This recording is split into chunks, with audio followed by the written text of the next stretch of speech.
आरंभे विवाहे च प्रवेशे निर्गमे तथा संग्रामे संकटेश्चैव विघ्नस्तस्य न जायते। शुक्लांबरधरं देवं शशिवर्णं चतुर्भुजं प्रसन्नवदनं ध्यायेत् सर्वविघ्नोपशान्तये। सर्वदा सर्वकार्येषु नास्तितेषाभिमङ्गलम्। येषां हृदिस्थो भगवान् मङ्गलायतनो हरिः। तदेव लग्नं सुदिनं तदेव ताराबलं चन्द्रबलं तदेव विद्याबलं दैवबलं तदेव लक्ष्मीपते ते गृहं स्मरामि। अभिप्सेतार्थसिद्ध्यर्थं भुजितो यस्सुरासुरैः सर्वविघ्नहरस्तस्मै श्रीगणाधिपतये नमः। सर्वमङ्गलमाङ्गल्ये शिवे सर्वार्थसाधिके शरण्ये त्र्यम्बके गौरी नारायणि नमोस्तुते। लाभस्तेषां जयस्तेषां कुतस्तेषां पराजयः। येषाम् इन्द्रियवृषामोर्धयस्थो जनार्दनाः। यत्र योगेश्वर कृष्णो यत्र पार्थो धनुर्धरः तत्र श्रीविजयभूतिर्ध्रुवाणि तिर्मतिर्मम। सर्वेष्वारम्भकारेषु त्रयश्री भुवनेश्वराः देवादिशन्तुरः सिद्धिं ब्रह्मैशान जनार्दनाः। विनायकं गुरुं भानुं ब्रह्म विष्णु महेश्वरान् सरस्वतीं प्रणम्यादौ सर्वकार्यार्थसिद्धये। वास्तोष्पते प्रतिजानि यस्मान् स्वावेशो अनमिवो भवानः। यतवे महे प्रतितन्नो जुकसन्नो भवति उपदे शाञ्चधुकपदे। भो वास्तु पुरुष भूषय्याभिरत प्रभो मदगृहे धनधान्यादि समृद्धिं कुरु सर्वदा। ओम शांति शांति शांति। धन्यवाद। आगे का कार्यक्रम आरंभ करने के लिए मैं जाह्नवी मैडम को प्रार्थना करता हूँ। जाह्नवी मैडम। धन्यवाद। धन्यवाद उदय जी। दोस्तों, जीवन पथ पर चलना सिखाते हैं वही सच्चा गुरु कहलाता है। जो धैर्यता का पाठ पढ़ाए वही सच्चा गुरु। संकट में जो हंसना सिखाए वही सच्चा गुरु। पग पग पर परछाई सा साथ निभाए वही सच्चा गुरु कहलाता है। और जिसे देखकर आदर से सर झुक जाए वही सच्चा गुरु कहलाता है। जय गुरुदेव, नमस्कार, नमो नमः। Hello and very good afternoon. हम डॉक्टर जाह्नवी महाडिक, आज की आपकी होस्ट, स्वर्गीय डॉक्टर धुंडीराज पाठक जी की स्मृति में आयोजित वास्तु ज्योतिष व्याख्यान माले के दूसरे दिन आप सभी का बहुत बहुत स्वागत करती हूँ। हृदय की गहराई से अभिनंदन करती हूँ। दोस्तों, अन्नपूर्णे सदापूर्णे शंकर प्राणवल्लभे ज्ञान वैराग्य सिद्धार्थम भिक्षाम देही च पार्वती, भिक्षाम देही च पार्वती। यही देवी अन्नपूर्णा का निवास स्थान यानी हमारा रसोई घर, और मॉडर्न रसोई घर वो भी शास्त्र सम्मत। ये जिनकी स्पेशलिटी है वो है हमारे आज के प्रथम व्याख्याता श्री संतोष जगदाळे जी, बी इन प्रोडक्शन। कवि कुलगुरु कालिदास संस्कृत विश्वविद्यालय से वास्तुशास्त्र विषय में डिप्लोमा कंप्लीट किया इन्होंने। वास्तुशास्त्र के साथ साथ ज्योतिष पंडित में भी ये माहिर है। श्री संतोष जी भारत के साथ साथ इजिप्ट, ऑस्ट्रेलिया में भी भारतीय वैदिक वास्तुशास्त्र अनुरूप फैक्ट्रीज और निवासी वास्तु के लिए अहम भूमिका निभाए गए। तो हम आमंत्रित करते हैं श्री संतोष जगदाळे जी को पुणे से।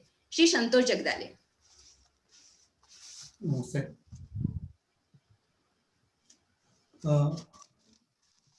उम्मीदवार साहब, मैं अपनी स्क्रीन शेयर करना चाहता हूँ। यस, दे दिया, परमिशन दे दिया है।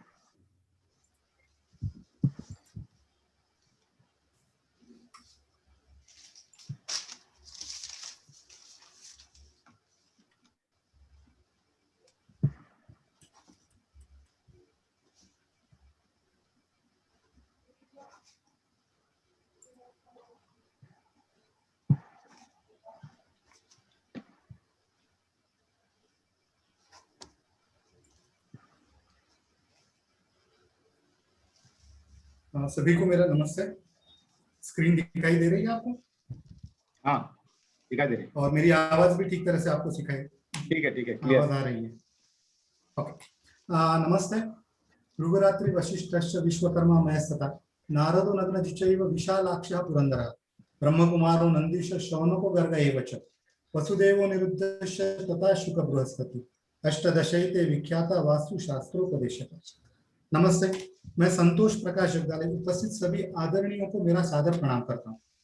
हमारे गुरु स्वर्गीय श्री धुंडीराज जी पाठक, इनकी स्मृति में व्याख्यान देना मेरे लिए गौरव की बात है। पाठक सर जी ने हमें वास्तु के बारे में नहीं तो बल्कि वैयक्तिक आयुष्य में भी इन कुछ मौलिक चीजों की बातें बताई है।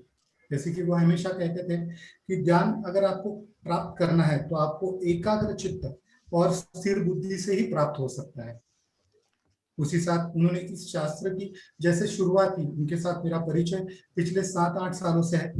तो जब शुरुआत में उन्होंने मुझे ये शास्त्र सिखाना शुरू किया तो उन्होंने हमेशा कहा, मुझे ही नहीं बल्कि हमारे जैसे जितने भी स्टूडेंट्स हैं उन सबको उन्होंने कहा है कि आपको अगर ये शास्त्र सीखना है तो समग्रता के साथ सीखना होता है, कि सिर्फ आपको उपाय शास्त्र या उसके कुछ चुनिंदे चीजों पर ध्यान ना रखें, आपको इसको समग्रता से अपनाना होगा।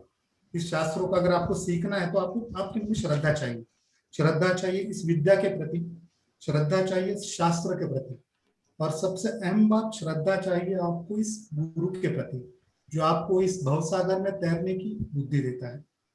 उसी श्रद्धा के साथ मैं पाठक सर जी और उपस्थित सभी गुरुजनों को प्रणाम करता हूं और मेरा आज का विषय आपके सामने प्रस्तुत करता हूं। आज का मेरा विषय है वास्तुशास्त्र एंड इंटीरियर डिजाइनिंग। वास्तुशास्त्र मनुष्य को ऐहिक सुख एवं समाधान देने वाला शास्त्र है। तो इंटीरियर डिजाइनिंग, प्लानिंग, पोजिशनिंग और डेकोरेशन के माध्यम से सुख देने की कोशिश करता है। वास्तुशास्त्र ही, अगर वास्तुशास्त्री इंटीरियर डिजाइनर हो या इंटीरियर डिजाइनर ही वास्तुशास्त्री का ज्ञान रखता हो तो इन दोनों के मिलाप से एक सुंदर और समाधान देने वाली एक उत्तम सी प्रतिकृति निर्मित हो सकती है। वास्तुशास्त्र और इंटीरियर डिजाइनर यह एकत्रित काम करे, यह आज के समय की मांग है। वास्तुशास्त्र और इंटीरियर डिजाइनिंग कोई भी शास्त्र एकांकी नहीं है। पाठक सर हमेशा जब भी हमें इस शास्त्र के बारे में सिखाते थे तो वे हमेशा श्रेयस और प्रेयस चीजों के बारे में सिखाते थे या इन दोनों में भेद करने के बारे में कहते थे। वे कहते थे कि शास्त्र श्रेयस वो है जो उचित है और हितकर है, तो प्रेयस वह है जो हमको मन को अच्छा लगता है या प्रियकर है या मन को लुभाने वाला है।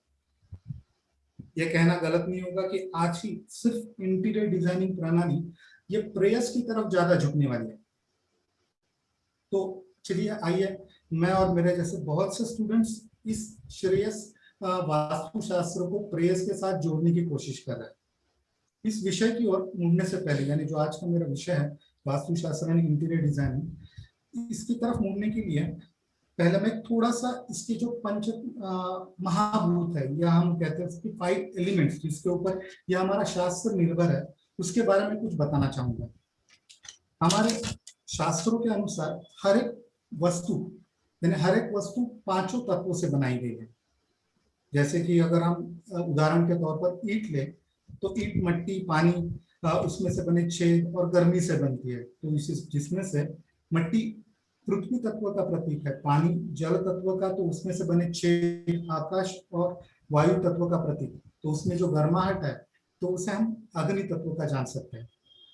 मैं इन तत्वों के बारे में एक संक्षिप्त रूप में आपको बताना चाहूंगा कि जैसे कि पहला आकाश तत्व के बारे में अगर मैं कहूँ तो ये ऐसा तत्व है कि जो एक असीम है। सूर्य, चंद्र, ग्रह, तारे, ऐसे अनेक नक्षत्रों से भरा हुआ ये एक तत्व है। इसमें से अनेक लहरें जो कि ध्वनि की हो या अलग किस्म की हो जो इनके माध्यम से बहती है। यह इस आकाश तत्व को हमें इंटीरियर डिजाइनिंग करते वक्त इस तरह से साधना है कि हमारा फर्नीचर इनमें कहीं बाधा ना हो। अगला तत्व मैं बताऊंगा वायु तत्व। ये इसके विषय में इसके सिवाय जीव सृष्टि हो ही नहीं सकती पृथ्वी पर। स्पर्श और ध्वनि से संबंधित यह तत्व है। इंटीरियर डिजाइनिंग के माध्यम में, इंटीरियर डिजाइन में हम एक्वास्टिक प्लानिंग इसे काम कहते हैं कि जिसमें एक्वास्टिक पैनल्स के माध्यम से गूंज और शोर भरा अगर माहौल हो या भारी आवाज वाला माहौल हो तो उसको हम नाद या स्वर में बदल सकते हैं। तो ऐसे इंटीरियर डिजाइनिंग से की मदद से या पुराने शास्त्र की मदद से हम एक अच्छी प्रतिकृति बना सकते हैं। अगला तत्व अग्नि तत्व। पृथ्वी पर अगर अग्नि तत्व आपको देखना है तो उसका मुख्य स्रोत है सूर्य या सौर। यही ऊर्जा देने वाली नैसर्गिक रोशनी है। शास्त्र के अनुसार अगर आप देखें तो किसी भी घर में जिस दिशा से सौर ऊर्जा आपके घर में आ रही है उस दिशा की सौर ऊर्जा उस प्रभाग में आने वाले देवताओं को बल देती है। अगर आपके घर में उत्तर या पूर्व की दिशाओं से ऊर्जा घर में आ रही है तो ज्यादातर देवताओं को बल प्रदान करेगी। वही अगर आपके घर में यह सौर ऊर्जा पश्चिम और दक्षिण दिशाओं से आ रही है तो समझिए आपके पश्चिम और दक्षिण दिशाओं में ज्यादातर अगर आप देखोगे तो दैत्यों का यानी असुरों का वास है। तो यूं कहें कि यही सौर ऊर्जा जो हमें देवताओं को बल देने वाली थी, अगर वो पूरब और उत्तर की तरफ से आ रही है तो यही सौर ऊर्जा अगर पश्चिम और दक्षिण दिशा से आ रही है तो यूं आप समझ सकते हो कि ये इन असुरों को बल देने वाली है। मैं अगली तत्व के बारे में बताऊंगा। तो हमें जल तत्व है। जल तत्व यानी जीव सृष्टि का एक आवश्यक तत्व है। शरीर एवं पृथ्वी को सबसे ज्यादा व्यापने वाला यह तत्व है। यह एक प्रवाही परावर्तित करने की क्षमता रखने वाला जल तत्व है। यही निराकार और निर्मलता भी दर्शाने वाला तत्व है। इंटीरियर डिजाइनिंग के माध्यम से ईशान्य और उत्तर में कम से कम फर्नीचर रखते हुए हम इस सात्विक और निर्मलता की शांति मिलने वाला शास्त्र हम इंटीरियर डिजाइनिंग के माध्यम से हमारे घर में ला सकते हैं। पृथ्वी तत्व यह गुरुत्वाकर्षण शक्ति और चुंबकीय शक्ति के गुणों से भरा हुआ एक तत्व है। अगर मैं यह कहूं कि अग्नि तत्व और वायु तत्व से जुड़े हुए दोष या उनमें अगर कोई विरोधाभास है तो इन दोनों तत्वों का विरोधाभास कम करने वाला तत्व अगर कुछ है तो यह है पृथ्वी तत्व। यह भी कहना गलत नहीं होगा कि पृथ्वी तत्व का एक दोष अनेक दोषों को उत्पन्न कर सकता है। तो पृथ्वी तत्व को हमको ज्यादा ध्यान से देना चाहिए क्योंकि इसी तत्व से हम अग्नि तत्व और वायु तत्व में आने वाले बिगाड़ हम कम कर सकते हैं। वैसे तो हम अगर आज की आधुनिक तौर पे हमको अगर यह शास्त्र आज की दैनंदिन जीवन प्रणाली में अगर हमको लाना है तो हमें इन तत्वों का सूक्ष्म आविष्कार जानना जरूरी है। इंटीरियर डिजाइन और वास्तुशास्त्र के माध्यम से हम इन पंच महाभूतों को यानी इन 5 एलिमेंट्स को ऊर्जामय रूप घर में ला सकते हैं और उसी के साथ हम सुखी और समाधानी आयुष्य बिता सकते हैं। इन तत्वों को अगर मैं कहूँ, इन तत्वों के साथ जब आकार और रंग जुड़ जाता है तो इन तत्वों का आविष्कार अलग अलग ढंग से आता है। जैसे कि मैं कहूँ कि वास्तु में जैसे कि पत्थर है, इस पत्थर को अगर मैं लिंगाकृति दे दूं तो यही पत्थर हम ईशान में रख के शिव जी की स्थापना कर सकते हैं। और यही पत्थर अगर इसे मैं चौरसाकृति दे दूं और उसे उसके साथ पीत वर्ण जो कि वास्तु का रंग है तो उसके साथ जोड़ दूं तो उसे पृथ्वी तत्व का एक मुख्य स्रोत के आधार पर मैं उसे यूज कर सकता हूँ या इस्तेमाल कर सकता हूँ।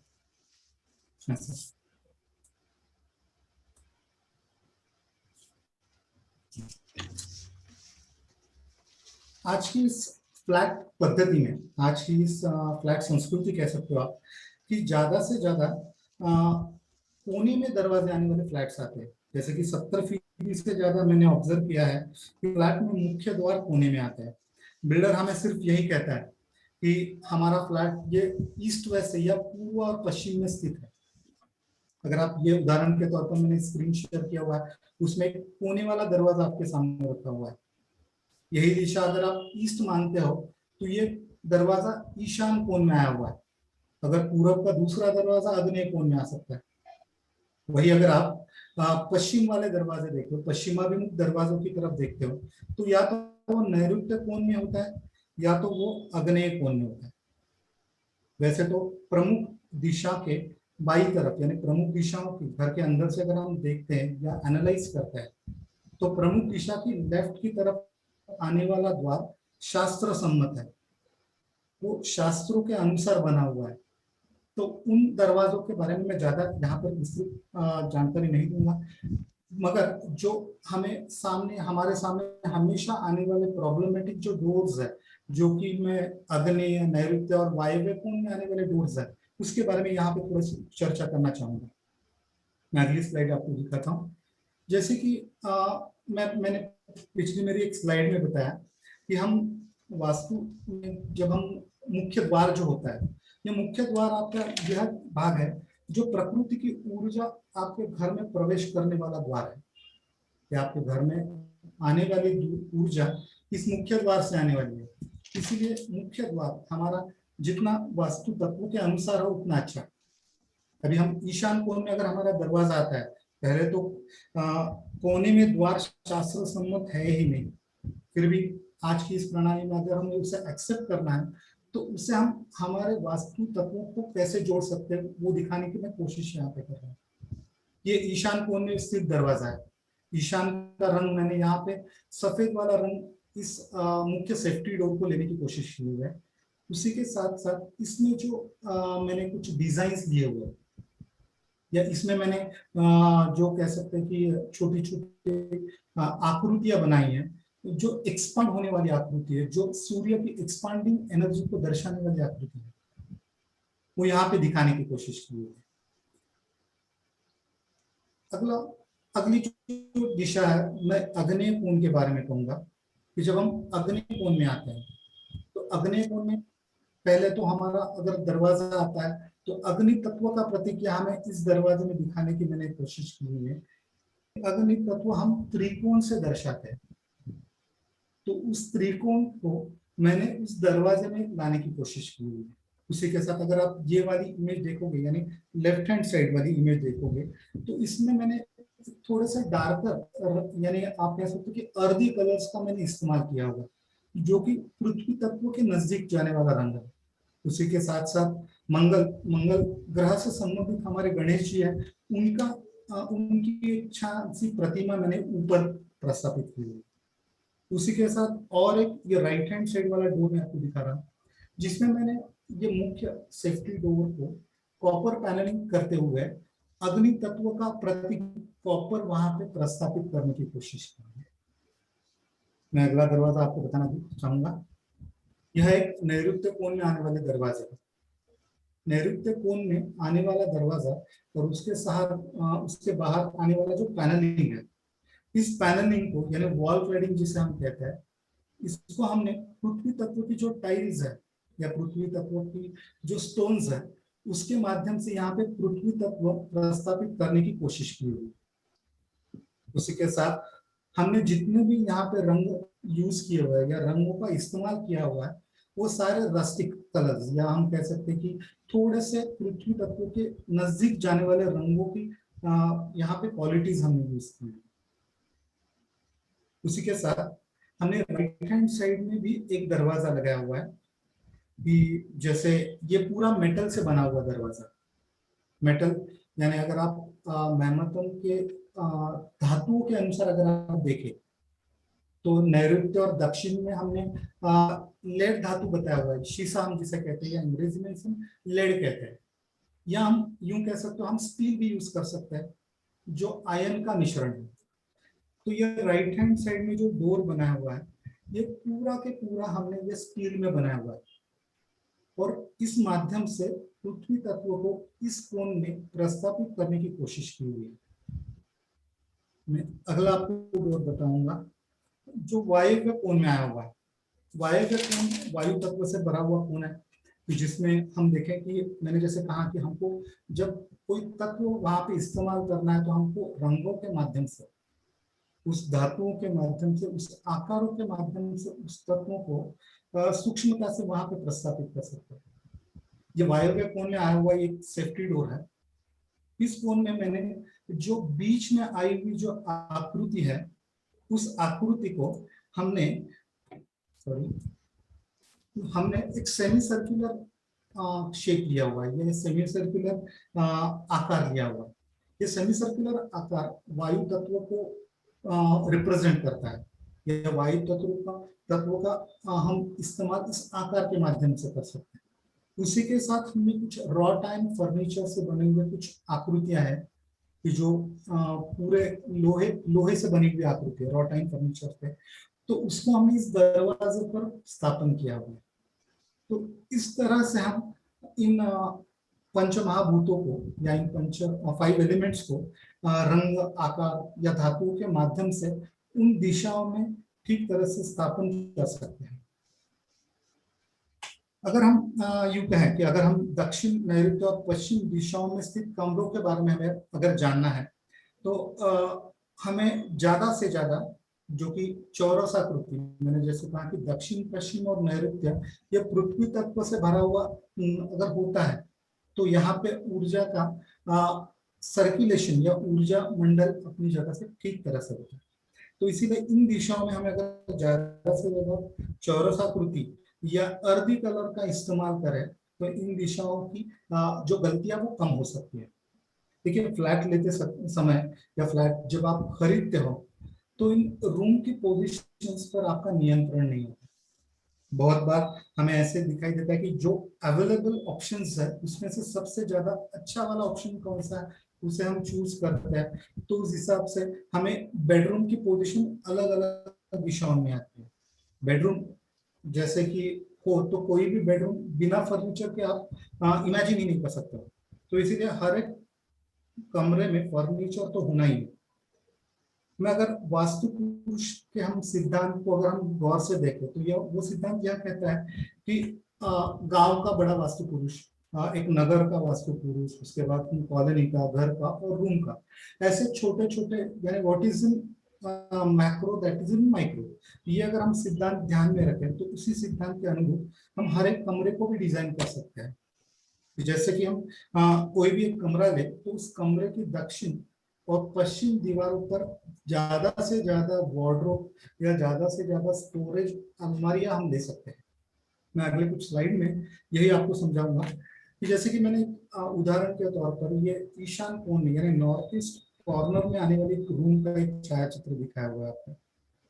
ये पूरब की खिड़की है, जो पूरब से आने वाली ऊर्जा है उस ऊर्जा को कहीं पे भी बाधा नहीं होगी, इस हिसाब से मैंने हमारे उस रूम में लगने वाली फर्नीचर का इस्तेमाल किया हुआ। अगर आप देखें तो यहाँ पे बैठने के लिए कुछ जगह बनी है जिसे हम इनफॉर्मल सिटिंग भी कह सकते हैं। उसी के साथ ये पूरब है तो ये हमारी दिशा दक्षिण है, तो दक्षिण की तरफ सर रख के सोने का मैंने इंतजाम किया हुआ है। देखिए, मेरे इतने सालों के अनुभव में हमारे कुछ क्लाइंट्स ऐसे भी होते हैं जो वास्तु को मानने वाले नहीं होते। उनके वास्तु का जब हम प्लानिंग और डिजाइनिंग करते हैं तब भी हम वो पूछे ना पूछे फिर भी हम कुछ वास्तु के तत्वों का अननोइंगली इस्तेमाल करते हैं। जैसे कि हम सोने की दिशा को अहम महत्व देते हैं कि सोने की दिशा आपकी या तो दक्षिण की तरफ सर करके हो या पूरब की तरफ सर करके हो। इस दोनों को महत्व देके बाकी उनके हिसाब से, उनकी मांग के हिसाब से इन फर्नीचर को रखने की कोशिश करते हैं। इस स्लाइड में अगर आप देखोगे तो मैंने पश्चिम की दीवार पे ये बड़ा वाला सा वार्डरोब दिया हुआ है जिसमें ऊपर स्टोरेज भी है। यानी आपकी उस रूम का अगर आप देखोगे तो दक्षिण और पश्चिम में ज्यादा से ज्यादा आपका फर्नीचर आया हुआ है और वही पूरब और उत्तर की जो रूम की जगह है उसको ज्यादा से ज्यादा हमने खाली रखने की कोशिश की है। यही बेडरूम अगर आपका अग्नेय कोण में आता है, जब देखिए अग्नेय कोण में आपका बेडरूम आता है तो वहां पे एक सबसे बड़ी गलती तो ये होती है कि उस अग्नि तत्व से संबंधित किचन आपका वहां पे नहीं है, वो एक गलती है। तो वो गलती सुधारना हमारे हाथ में फ्लैट कल्चर में नहीं पॉसिबल होता है क्योंकि उसमें कई सारे प्रॉब्लम्स होते हैं, जैसे कि ड्रेनेज सिस्टम। अगर मुझे किचन किसी रूम में यानी अग्नेय कोण में मेरी रिक्वायरमेंट है, अगर मैं थियोरेटिकल वास्तु कंसल्टेंट के तौर पर उनके सामने जाऊं और मैं उनको कहूं कि मुझे अग्नेय कोण में ही बेडरूम चाहिए, तो उस क्लाइंट को बहुत सारी तकलीफों का सामना करना पड़ता है। उससे पहले तो उस बिल्डर की पूरी जो ड्रेनेज सिस्टम है उसको जानकर उसकी पॉसिबिलिटी चेक करनी पड़ती है। तो मैं ये कहूँगा कि अगर ठीक है आपके सामने वो विकल्प नहीं है कि अग्नि में आप किचन नहीं ले सकते हो, तो मेरी इसके पहले की मैंने भी एक विस्तृत किचन के बारे में बताया था, उसमें हर एक कोण में किस हिसाब से हम किचन दे सकते हो मैंने बताया। इसलिए मैं इस सेशन में किचन के बारे में या हम कहते हैं कि किचन के बारे में ज्यादा नहीं बात करूंगा। तो चलिए, अगर साउथ ईस्ट कॉर्नर में हमारा बेडरूम आ ही जाता है तो उसे हम क्या कर सकते हैं। जैसे मैंने पहले ही आपको बताया कि अग्नि से संबंधित कुछ अगर दोष निर्माण हो जाता है तो पृथ्वी तत्व ही ऐसा एक तत्व है जो उस दोष को कम से कम करने की कोशिश कर सकते हैं। तो इस हिसाब से मैंने इस फ्लैट में उस पृथ्वी तत्व को कम करने की ज्यादा से ज्यादा कोशिश की। जैसे कि यह दक्षिण दिशा है दक्षिण की तरफ सर रख के वो क्लाइंट के सोने की पोजीशन की हुई है। उसी के साथ उसके दक्षिण की दीवार पर हमने पृथ्वी तत्व यानी अर्थी कलर्स से रिलेटेड कुछ रंगों का इस्तेमाल किया हुआ है। उसी के साथ हमने वेस्ट वाली यानी उनकी पश्चिमी दीवार पर उनका सारा स्टोरेज दिया हुआ है। अगर आप और गौर से देखें तो इनकी फ्लोरिंग भी हमने पृथ्वी तत्व से संबंधित या पृथ्वी तत्व से अर्दी कलर्स के संयुक्त हमने लिया हुआ है। तो इस हिसाब से कुछ तत्व अगर हमारे हाथ में नहीं है पूरी तरह से उन तत्वों को वहां पे स्थापित करना, तो हम उनको कम से कम हानि पहुंचाकर एक अच्छी आकृति वहां पे निर्माण कर सकते हैं। मैं अगली स्लाइड आपको दिखाऊंगा। जैसे कि नैऋत्य कोण में अगर आपकी बेडरूम आ जाती है, भले वो मास्टर बेडरूम हो, चिल्ड्रन बेडरूम हो या गेस्ट बेडरूम हो, वो आपके हाथ में नहीं है, मगर जो भी बेडरूम हो तो बेडरूम को लगने वाली कॉमन चीजों को हम इस हिसाब से पोजिशनिंग कर सकते हैं। डेकोरेशन तो अगली चीज है, मगर उसके पहले वाली पोजिशनिंग जो कैसे कर सकते हैं वो दिखाने की कोशिश मैं कर रहा हूँ। ये लेफ्ट हैंड साइड वाली यानी ये जो इमेज है, इस इमेज में ये आपकी सर रख के सोने वाली जो दिशा है ये दक्षिण दिशा है। इस दक्षिण दिशा की तरफ आप सर करके सो रहे हो, उस हिसाब से उत्तर की दीवार पे हमने उनका टीवी में, जो कि आजकल बेडरूम में टीवी रखने की एक प्रेयसी हम कहते हैं कि एक फैशन हो गई है, तो उसको टीवी के साथ हमने यूज किया है। तो उनकी उत्तर वाली दीवार पे हमने टीवी रखा हुआ है। अगर आप गौर से और देखते हैं तो इस उत्तर वाली दीवार पे हमने ज्यादा कुछ फर्नीचर नहीं लिया हुआ। जो स्टडी टेबल है, जो आज की वर्क फ्रॉम होम प्रणाली से संबंधित है, उसी के माध्यम से एक कम से कम फर्नीचर उस उत्तर की दीवार पे लेने की कोशिश की हुई है। उसी के साथ ये पश्चिम वाली जो दीवार है, इस पश्चिम वाली दीवार पे हमने उनका पूरा स्टोरेज मैनेज किया हुआ है। अगली उसी स्लाइड की ये राइट हैंड साइड वाली जो इमेज है, इसमें जो सर रख के सो रहे हैं वो आपकी पूरब वाली दिशा है, या आपकी पूरब वाली दिशा है, या आपकी साउथ वाली दिशा है। इसीलिए साउथ वॉल पर हमने ज्यादा से ज्यादा स्टोरेज दिया हुआ है, ताकि आपका जो पूरा पृथ्वी तत्व है वो आपकी साउथ वाली दीवार पे आए।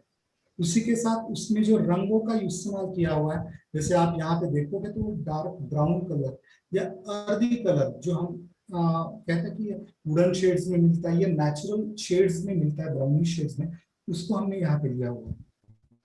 और हमने जो, हालांकि यहाँ पे पश्चिम पे टीवी यूनिट आया हुआ है, मगर उस पश्चिम वाले टीवी यूनिट पे अगर आप देखेंगे तो एसी लेके उस वायु तत्व का इस्तेमाल करने के लिए उस वायु तत्व को हमने वहां पे लाने की कोशिश की हुई है, और उसी के साथ टीवी यूनिट भी इस रूम में दिया हुआ है। मैं अगली स्लाइड बताऊंगा।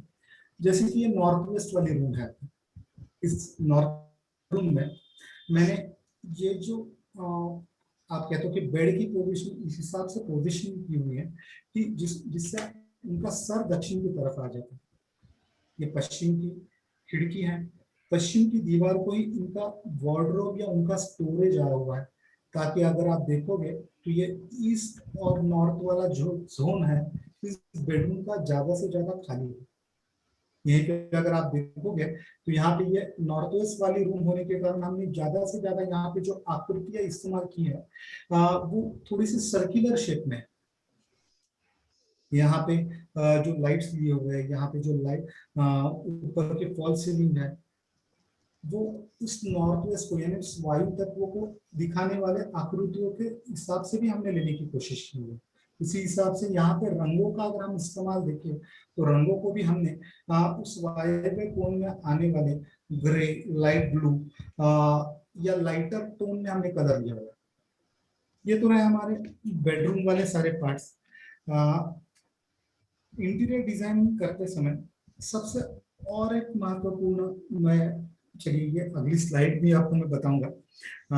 ये स्लाइड में हम जब देखते हैं तो आजकल हम इंटीरियर डेकोरेशन के माध्यम से बहुत सी दीवारों के ऊपर क्लैडिंग करते हैं। बहुत से घर में हमें ऐसे दिखाई देता है कि उस घरों में या तो पूरा ईस्ट इज टोटली क्लोज्ड और नॉर्थ इज टोटली क्लोज्ड। इन दोनों दिशाओं का क्लोज होना हम जानते हैं कि ऊर्जा का एक्सपांशन बंद हो जाता है। तो हम जब ऐसे क्लैडिंग देख सकते हैं, इस घर में इनकी उत्तर दिशा पूरी बंद थी,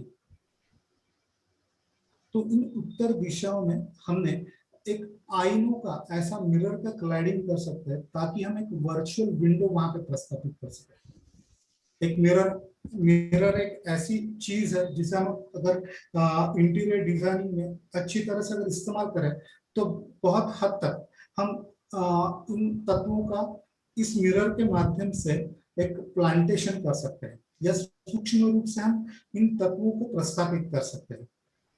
ऐसे ही वही मिरर अगर गलत जगह पर आ जाए तो वही प्रॉब्लम भी क्रिएट करने वाली हो सकती है। इसलिए हमें मिरर्स यूज करते वक्त किस दिशा में आ रही है, कितने वॉल्यूम पे होनी चाहिए और या कितने आकार में होनी चाहिए, वो इंटीरियर डिजाइनर के साथ साथ वास्तु कंसल्टेंट को ध्यान रखना चाहिए। मर्म स्थानों से पहले यही एक विषय आया हुआ है, तो मैं एक थोड़ी सी चीज आपको बताना चाहूंगा कि इंटीरियर डिजाइन करते वक्त बहुत बार हमारी डिजाइनिंग की कुछ गलतियों की वजह से एक प्रॉब्लम्स क्रिएट हो जाते हैं। एक बहुत जगह पे मैंने ऑब्जर्व किया हुआ एक प्रॉब्लम ऐसे है कि आपका जो मुख्य द्वार होता है, मुख्य द्वार के बराबर सामने, एकदम सटीक सामने आपका जो शूरक होता है वो आगे आया हुआ होता है। शास्त्रों तो आप सब जानते हो कि शास्त्रों के अनुसार द्वार के सामने कोई भी चीज आती है तो उसे हम वेद कहते हैं, और यह वेद सबसे एक क्या कहते हैं कि एक आपकी ऊर्जाओं को आपके घर में आने से बाधा करने वाली वेद होती है। तो हम इंटीरियर डिजाइनर को या आप एज एन कंसल्टेंट हो तो हमें वो बहुत ही ध्यान देके देखना है कि हमारे दरवाजे के सामने कोई भी वेद ना हो, चाहे हम उसके लिए वो शू रैक या कुछ डिजाइन अलग किस्म से बनाना पड़े तो भी हम बनाएंगे। अगला और एक महत्वपूर्ण टॉपिक है जो कि मर्म स्थान। इसके टेक्निकल नॉलेज के बारे में मैं ज्यादा नहीं बात करूंगा, मर्म स्थान के बारे में यहाँ पे उपस्थित सारे विद्वान मंडली जानते हैं।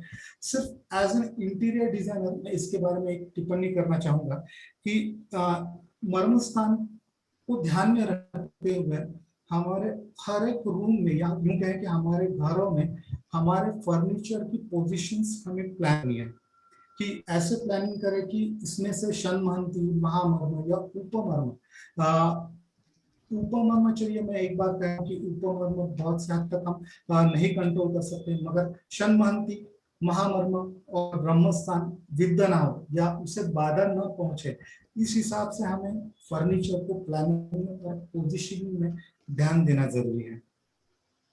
वैसे देखा जाए तो इस विषय की व्याप्ति बहुत बड़ी है, सिर्फ आगे के वक्ताओं को भी मेरे बाद उनका प्रेजेंटेशन करना है, इसीलिए मैं इस विषय को यहाँ पर थोड़ा सा सीमित रखता हूँ।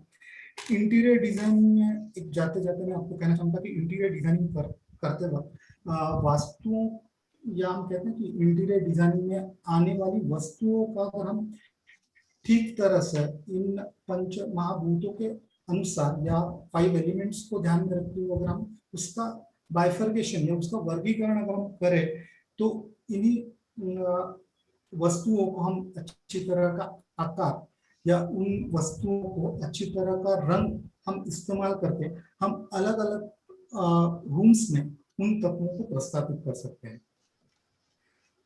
मेरी हिंदी भाषा में अगर कुछ गलतियां रह गई हो तो कृपया मुझे माफ करें, मुझे क्षमा करें। पहली बार हिंदी में मैं प्रेजेंटेशन दे रहा हूँ।